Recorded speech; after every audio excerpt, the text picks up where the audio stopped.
வாய்ப்பு கிடைக்கும் போது நிச்சயம் அரசியலில் ஈடுபடுவேன் என நடிகர் லெஜண்ட் சரவணன் தெரிவித்தார். கும்பகோணத்தில் செய்தியாளர்களை சந்தித்த அவர், ஜல்லிக்கட்டு போராட்டத்தில் இளைஞர்கள் எவ்வாறு எழுச்சியாக செயல்பட்டார்களோ அதேபோல் தற்போது இளைஞர்கள் எழுச்சியால் நடிகர் விஜய் வெற்றி பெற்றுள்ளார் என்று தெரிவித்தார். இளைஞர்களுடைய எழுச்சியை பார்க்குறோம். அதாவது இளைஞர்கள் மிகப்பெரிய ஒரு எழுச்சியோட இந்த முடிவை கொடுத்துருக்குறாங்க தமிழ்நாட்டு மக்களுக்கு.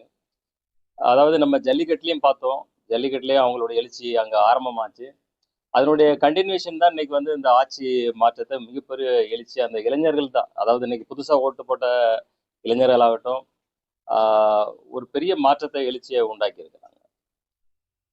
அவங்களுடைய எதிர்பார்ப்பு எனக்கு தெரிஞ்சு அவங்கள ஒரு ஊழலற்ற ஒரு ஆட்சியும் ஒரு நல்ல ஒரு வேலை வாய்ப்பு, அதாவது மக்கள் பணம் மக்கள்கிட்டே இருக்கணும். வரிகளை குறைச்சி கவர்மெண்ட் செலவை குறைச்சிக்கிட்டு மக்கள் பணம் மக்கள்கிட்டே இருந்து அப்படி ஒரு ஆட்சி அமைஞ்சதுன்னா மக்களுக்கு, மாணவர்களுக்கு எல்லாருக்குமே ஒரு சந்தோஷமான ஒரு வாழ்க்கை கொடுக்கணும்.